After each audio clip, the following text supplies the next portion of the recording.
Well, hi everyone. My name is Karen. I am from the marketing team at ESPC, and you're joining us for our Fife Property Market update today. With me is Claire from Morgans, who's a solicitor on the panel today. He'll be answering a lot of your pre-submitted questions, and we've also got Ash from ESPC, who will be providing us with the update today.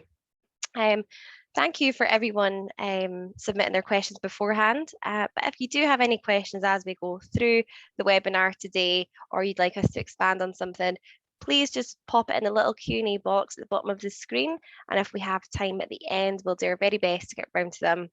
Otherwise, please feel free to email us at marketing@espc.com and we can pass you on to someone who will be more than happy to help.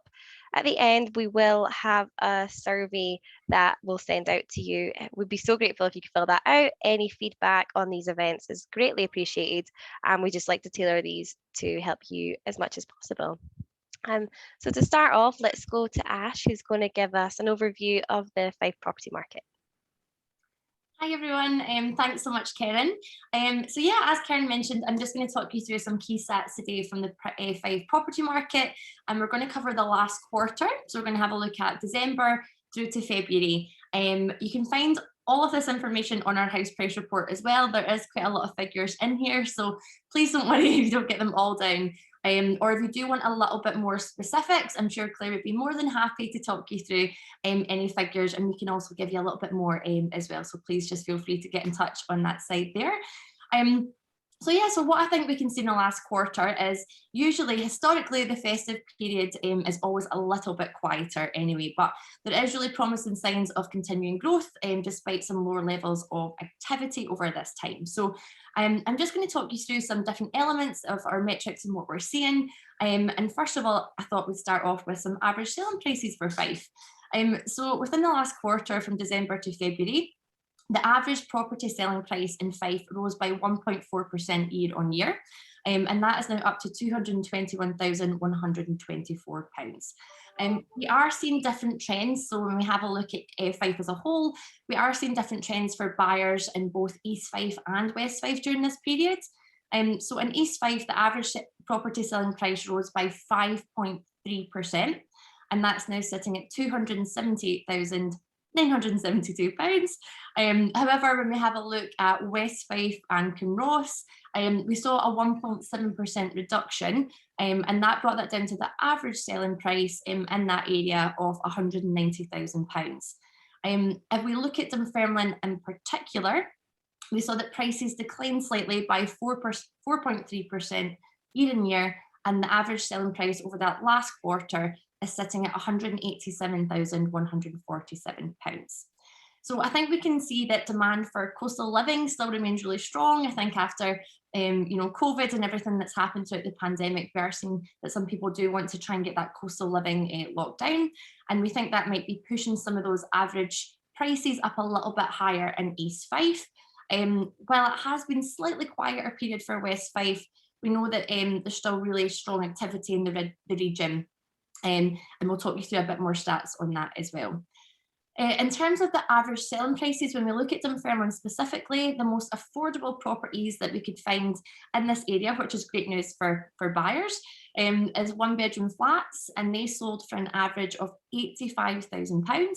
And that provides a really strong option if you are a first time buyer or even looking to invest. That's a really good option to look at there. So when we have a look at how much buyers are paying over the home report value during this time frame, the average percentage of home report value paid for Fife as a whole was sitting at 105.5%. So 5.5% on average people are paying over that home report value. That's actually a 3.3 percentage increase on the same time period as last year. Again, just looking at that kind of divide there with East Fife and West Fife, we can see a little bit of a difference in terms of levels paid above the home report value, but both areas did report an increase year on year. So when we look at East Fife, we can see that buyers paid 107.7% of the home report value, and that's 4.6 percentage points higher than it was last year. Just to break that down slightly further, we can see here homes in St Andrews achieved the highest figure over the home report valuation, with buyers paying on average 108.4%, which was actually up 6.7%. And again, that just shows you that that kind of coastal living is in high demand there. And the volume of property available in St Andrews was actually down 11.1%. So there was a lot more closing dates that were set. And we know that when there's less properties, that sometimes pushes the prices up in terms of demand. When we have a look at West Fife and Kinross, properties attained 104.3% of their valuation, and that was up 2.5% on 2021 there as well. So in terms of property listings, we have seen slightly less stock that came to market, and we know that buyers have been bidding competitively to try and secure their chosen home. So we have saw fewer properties come into the market across Fife, and I think it has been generally the same across the board. But it's quite interesting, we were just speaking to Claire there, who's saying that she's seen a lot more kind of coming on as we move on to that springtime, which is great. But we did see insertions down between December through to February, down 9.3% on last year. And again, that's just another sign that we might be returning to that kind of pre-early 2020 levels of stock. In West Fife, new property listings were down by 4.6%, while in East Fife, the levels were down by 21%, 21%, which would just be a reason for the higher levels of closing dates, and also that push in valuation achieved because there's less stock coming on. Again, that kind of mirrors when we look at selling times. We know that properties are selling crazy fast.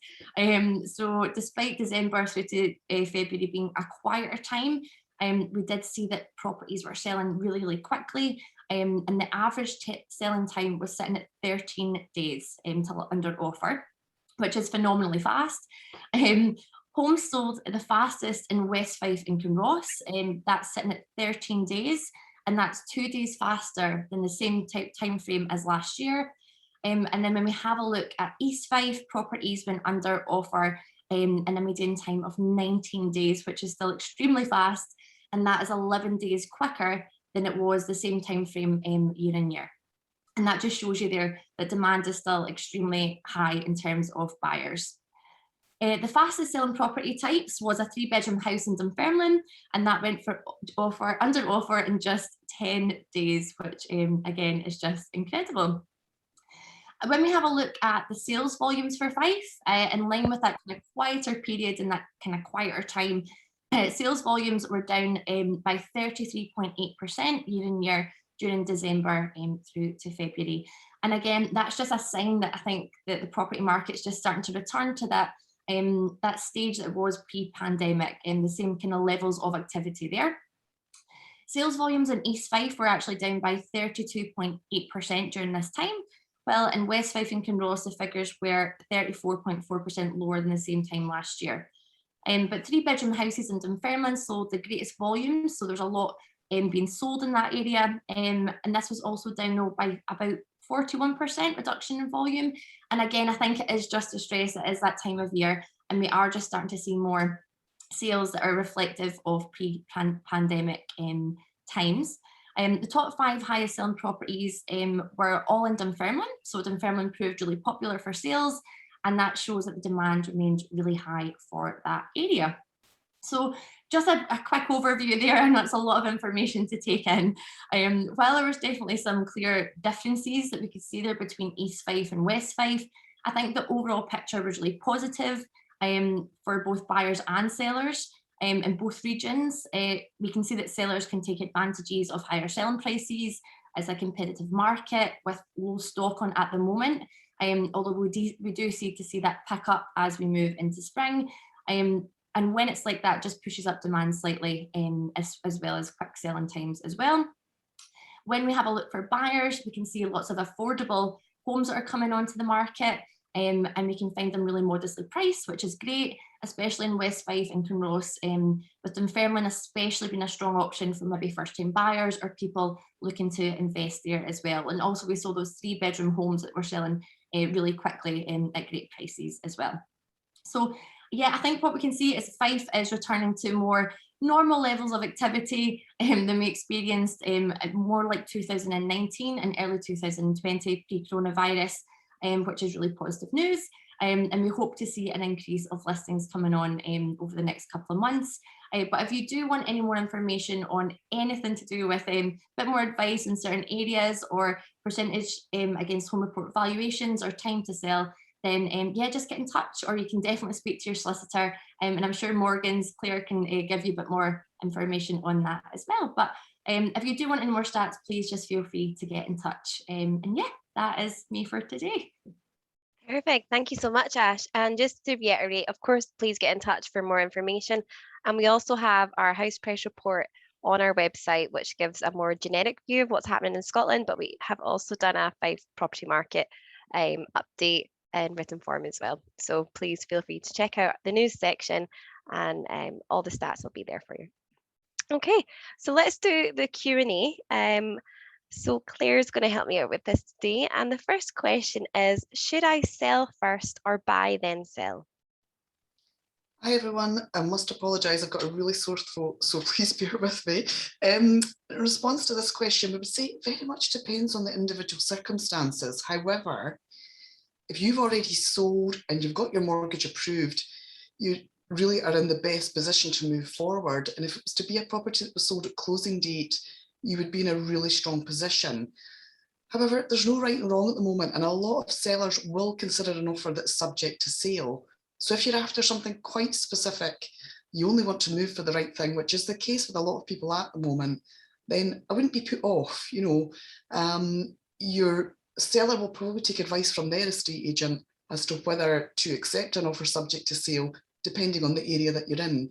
So if you know that you're in a popular area, which in Dunfermline and West Fife is pretty much everywhere at the moment, the demand is so strong, I wouldn't be put off that. So no right or wrong, discuss it with your solicitor, but at closing date situation, you might be outbid, not because you're not the highest offer, but because you're subject to sale. So a few factors to bear in mind there.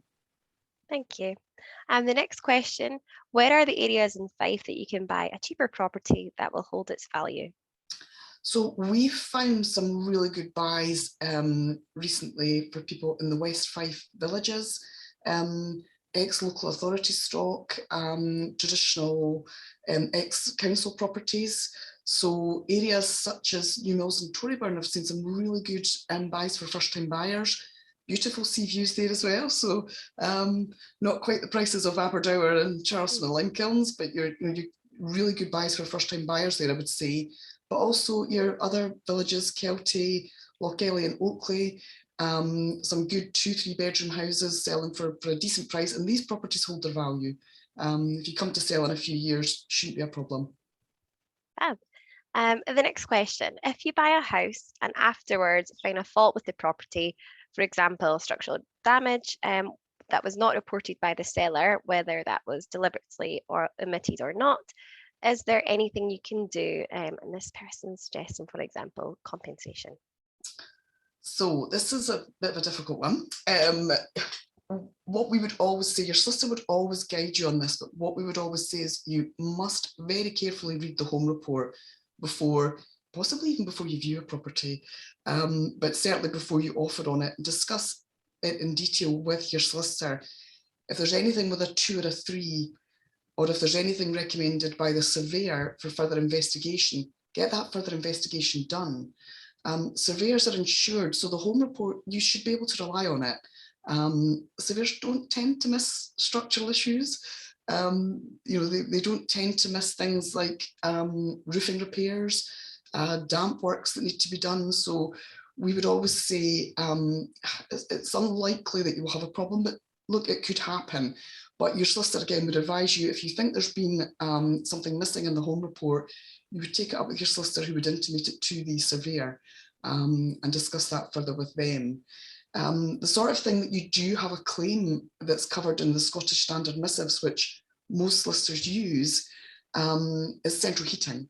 Things that you cannot check until you actually live in a property. So you've got 7 days from moving in to intimate claims of that nature. And again, your solicitor would discuss that with you all the way through the process. Thank you. Question number 4. As part of the missive process in Scotland, we understand it is the solicitor who signs all the documents for the missives. Can the buyer also have the right to check and countersign all the documentation connected to the missives process? So again, the solicitors in Scotland will mostly be using the Scottish standard clauses, which are used by, I would think, a very high proportion of firms. They're used because they're fair and they're reasonable. They've been adapted over the years to cover both sides of a transaction.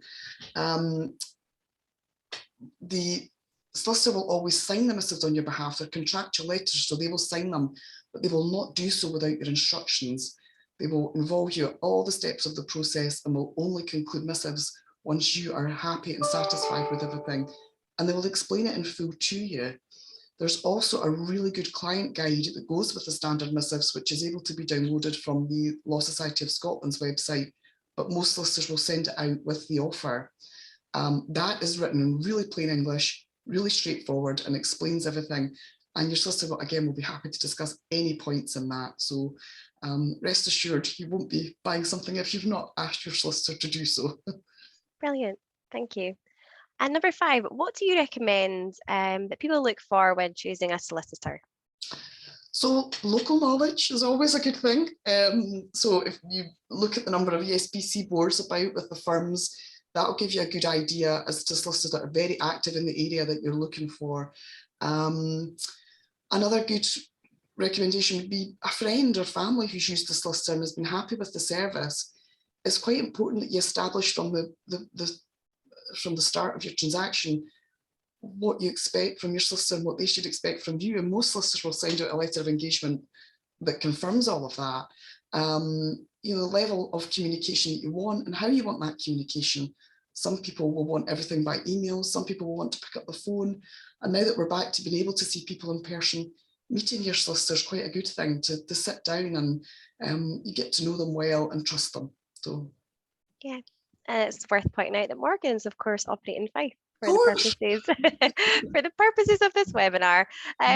Question number 6: when is the best time of year to search and buy a new home? So there's probably a lot more listings, as Ash was talking about, the sort of listings that are coming on. The spring is typically your most buoyant time. There's most properties coming on the market. But we had, as a firm, we had quite a busy December, just the way that it worked. Not all properties are being sold just because somebody decides it's time to move house. Sadly, there are circumstances where a property is sold because it's an executory, it's a marital split. These properties will just tend to list when everything's been agreed and it's time to go on. So, you know, if you're in the market looking, I would just keep looking through, you know, list for the SPC alerts and keep an eye. But I think we're coming into a busy period now. I know as a firm, we have a lot to hit the market over the next couple of weeks. So the spring will always be a traditionally very busy time. Yeah, brilliant. And we've got our final pre-submitted questions. So just a note to those who are watching, if you want to ask anything before the webinar finishes, please feel free to pop it in now and we'll try to get to it at the end.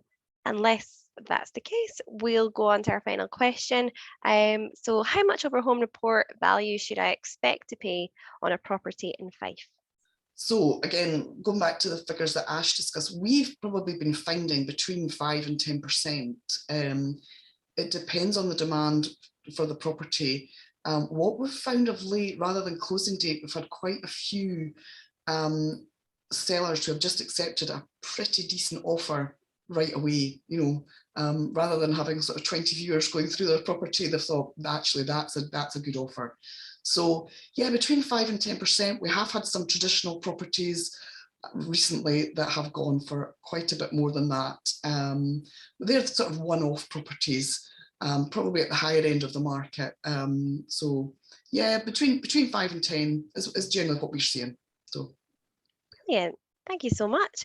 Well, I can't see any questions in the Q&A box, which is great because it means it means we must have answered everything thoroughly. But if you do think of anything, oh wait, one more, sorry. Is there a standard closing time, and what is the average closing time? So from the date of the offer to the date of your sale, sort of the date of the purchase going through, we would always say give yourself at least 6 weeks, but a bit longer is preferable. If you're a cash buyer, discussing it with your solicitor, you could do it in 2 to 3 weeks. Your solicitor might not like you very much, but it's usually the lender that holds things up because we're waiting for papers, and so that's why we tend to say 6 to 8 weeks. Just gives enough time for all the paperwork to go through. That's been the general recommendation over the last few years. But you know, it can be done in a shorter time scale, not to be recommended if you don't want stress. And very often some people want a little bit longer. They just want a bit more time to put things in place. So 8 to 10 weeks is also absolutely fine. It's just a matter of agreeing it between the purchaser and the seller. Brilliant. Well, thank you so much for getting that question in the nick of time there.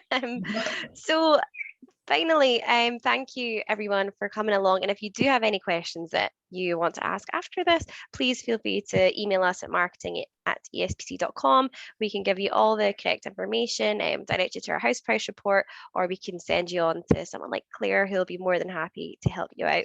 I will send a survey in the email after this, so please do fill it out. It'll help us a lot. And again, thank you so much for joining us. We have our next event schedule up on our website if you're interested. Our next one is a local event for the Scottish Borders. If you're interested in either buying, selling, or potentially relocating further down the line there, that's a great one to come along to. And then we have our property market update, buy to let event, and first time buyers event in April and May time. So please do join us for that as well. But thank you so much. And thank you, of course, to our panelists for their amazing expertise today. Okay, see you later. Bye-bye. Bye.